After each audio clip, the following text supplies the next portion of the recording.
Hello again team, it's Jess or JashiiCorrin and welcome back for another video. Today I'll be reflecting on my planner system for 2020, what I liked and what I didn't like, what worked well and what didn't.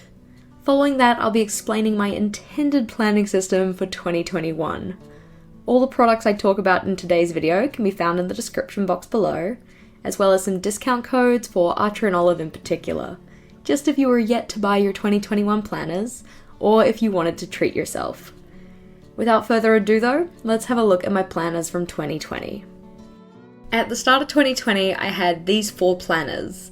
The Silver Crescent Journal from Archer and Olive with silver edges for my first half of 2020 everyday bullet journal. The Teal Linen 2020 PowerSheets for setting and working on my goals. The Erin Condren teacher planner for all of my school-related stuff, and the Navy Iconic A5 Scribbles That Matter for my long-term collections. But as the year went on, I also added in the Garden Slither or Snake Neapolitan Journal from Archer and Olive for my second half of 2020 everyday bullet journal. Notion to replace my weekly layouts and a bit more in my bullet journal, which we looked at in yesterday's video. The Life Map Daily to replace the PowerSheets, and the Emerald LT1917 to replace the task lists that I was recording in Notion, which we also looked at in yesterday's video. Although I do have videos where I look at each of these planners in one way or another, some of which are linked in the description box below, what I'm going to do now is do a bit of reflecting on each of these. So here we have my first Archer and Olive, which was a present to me from my partner Vogel. We had wanted to get gold, but sadly it was out of stock, but this silver is really pretty. I found that using it in January, I could get pretty good consistency, but towards the end of the month, and more particularly when we went back to school, it really started to go a bit downhill. This really came down to difficulty in balancing what I was putting in here versus my teacher planner. When you take out my teaching related tasks, most of what's left are chores, and that wasn't really all that fun to record just that. I also like having really full spreads, so it was hard to achieve that when I wasn't writing down my teaching tasks. I did find April to be a good month in here though, and the month of planning with me video series certainly did help. Then we have the PowerSheets. I did use the 6-month undated version back in 2019, so I thought that for 2020 I would get myself the full set for the full year. For this one, I really loved the goal setting pages at the front. I found them really helpful for honing in on what I want, though I feel like I may have come in with too many ideas, and thus didn't really allow for flexibility to deviate from what I thought should be my goals, which probably led to less progress than otherwise could have been achieved. I found the action plans at the start to be really helpful, though I didn't think there was quite enough space in these to really nut out a full plan for some of the goals I had. Plus, I also found it difficult to remember to come back and check in with them. In terms of the monthly stuff, I liked the tending list, but I think the structure of this would be better for me if I were to just put it in my bullet journal instead. I didn't really care that much for the monthly reflections. I think there are more useful and powerful ways that I can reflect on my month to really help drive me forward, but I do appreciate the sentiment of these pages. They just didn't really click for me. I also liked that they put a monthly calendar in for each month so that you could kind of map out when you were going to do things for your goals. But having that monthly calendar, and then also the monthly calendar in my teacher planner, and then also the monthly calendar in my bullet journal, I'd really just prefer to have all of that information in one place. After this we have my Erin Condren teacher planner, which I had an interesting relationship with, which certainly wasn't helped by some of the actions taken by Erin Condren herself this year, in particular with relation to the Black Lives Matter movement. I liked the idea of this planner, I liked how colourful and cheerful it was, I liked the paper, and I liked some of the sections, like the checklists in the back, but I didn't like the size. It is way too big for me. It doesn't even fit properly into this shot. I didn't really like the coil. At one point I actually stood on the coil accidentally and it got bent. I didn't like the horizontal layout. I much prefer vertical. But what I mainly didn't like is that it discouraged me from using my bullet journal. I do have a video on this one in particular though, if you wanted to check it out. Just looking at how I was using it, how I was setting it up. I actually used this one for a lot longer than I remembered though. I used it up until I think week 7 of term 3, so pretty much 3/4 of the year, which isn't too bad. Would have preferred a bit longer because it certainly wasn't cheap. We then have my long-term collections journal, which is in my scribbles that matter. Of course, being a long-term collections journal, it was started before 2020, and this one I'm not going to go into a lot of detail with. I also have a video dedicated to looking at it. But I will say that my long-term collections journal has worked just fine. Mid-year is always a main changeover point for my journals, in particular where I transfer from one bullet journal to the next. So after this we have my second Archer and Olive. I'm just going to come out and say it, I don't really like Neapolitan paper. But that's not through any fault of the product, no, not at all. I just really don't like using gel pens, and that was the only pen that I had suitable for the blackout pages. I actually really enjoyed working on the craft paper, but white paper is for sure my preference.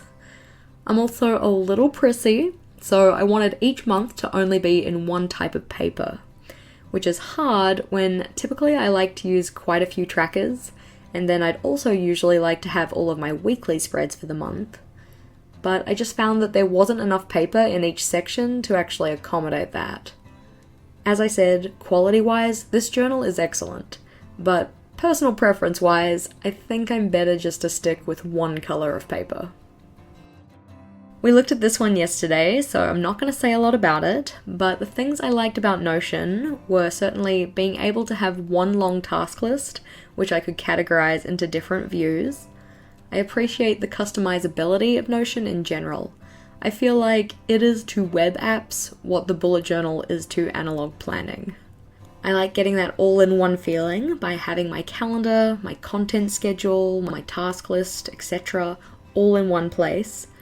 But as I mentioned yesterday, eventually I stopped checking in with it. We then have the Life Map Daily. By August I knew that my PowerSheets weren't really working for me, so I really just left proper goal planning be. I did my monthly challenge pages in my bullet journal to kind of replace that for a while, but then I started getting really into the content from Michelle B on YouTube. The Life Map goal planners are her creation. I like that it gets you to focus on a smaller number of goals and identify which of these is your biggest priority, so in theory you can make more progress on less things. In terms of the structure of this, it doesn't really get you to delve quite as deep at the start like the PowerSheets do in terms of identifying what your goals are. It kind of comes off as having an assumption of you knowing what you want to do already. Because it is a daily planner, it has a daily spread, which gets you to rewrite your goals, has a section for a daily mindset, which has some kind of a prompt, a place to record one main focus for the day, 2 other things you'd like to accomplish, and then some other tasks. There's also a time ladder on the right-hand page so that you can write out what you've got going on. And then on the very right of the spread, there's the daily reflection section, which gets you to update your weekly trackers, rate how well you spent your time that day, list your biggest wins, things you're grateful for, and anything that could have made the day better. At the end of the week, there's also a place for a weekly review. So how well you spent your time during the week, your top 3 wins, whether you're on track, at risk, or off track with each of your goals, a place to list down the challenges you faced, and how you can improve the week coming. Then you also have a page to plan out the week coming, so rewriting your goals, a place to record the things you can do to work towards your main goal, some things you can do to work on your mini goals, other tasks, and a habit tracker. At the end of the planner, there's also a space to close out week 13, because it is a 13-week planner. So things to celebrate, what worked well, what highlights did you have, and if you could go back in time, would you choose the same goals? As well as thinking about your mistakes, your learnings, and what you could do to make the next 13 weeks even better. In the very back, there's also spaces for monthly refresh pages, which I didn't actually realize were there, so didn't end up using. Because this is an undated planner, these could happen at any time during your 13 weeks, which is probably why they're at the back rather than in amongst the other pages. All in all, parts of this planner did work well, and parts seemed a little bit redundant or repetitive. Also, I feel like I really want to keep my goal planner and my regular planner separate, so having spaces for tasks that I want to get done that aren't goal related, I don't really want to put into a goal planner. Then we have my LT1917. This also featured in yesterday's video, so just some brief thoughts. I have very much enjoyed this journal. I like being a little bit more carefree with my daily planning. I've appreciated going back to physical lists. I like that it essentially acts as a record of productivity. In Notion, when I tick something off as done, it's just gone. But in here, there's a lot more satisfaction with checking things off as I essentially have a progress log. In general though, I don't think I could go back to a journal like this for my everyday bullet journal. Although it's been fine for list writing, I prefer getting a little more decorative in my monthly setups, and the ghosting would drive me mad. So, what did I learn? I want to have my teaching stuff still in my bullet journal, at the very least for my task lists. I like that full page look. Goal planning is hard, and particularly hard when you have a wide variety in your types of goals, which need different amounts of space for their planning, would be suited to different layouts, etc. But mainly, having my stuff across too many places does not a productive, organized, happy Jess make. Which brings us to my lineup for 2021.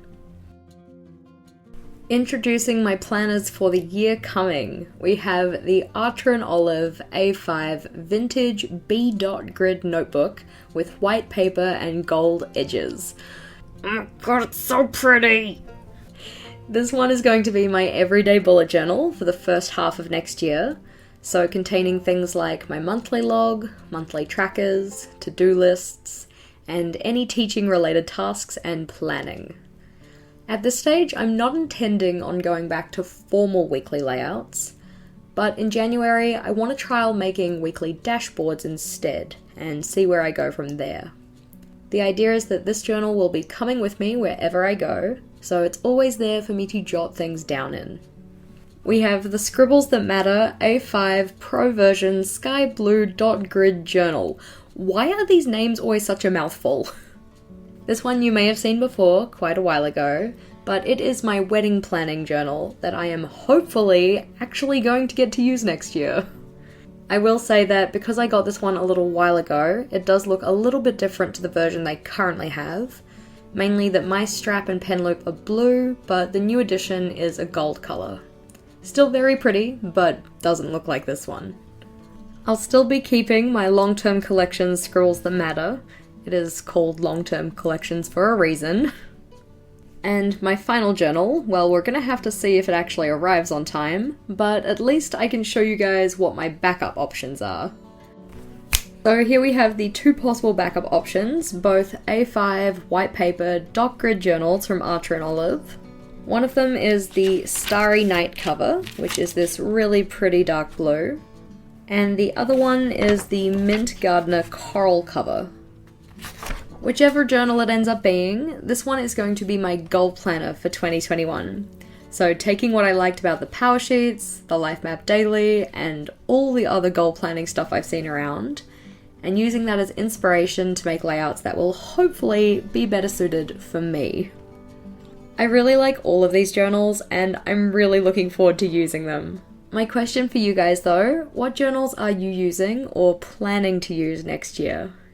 As I said, very excited to get into setting up for 2021.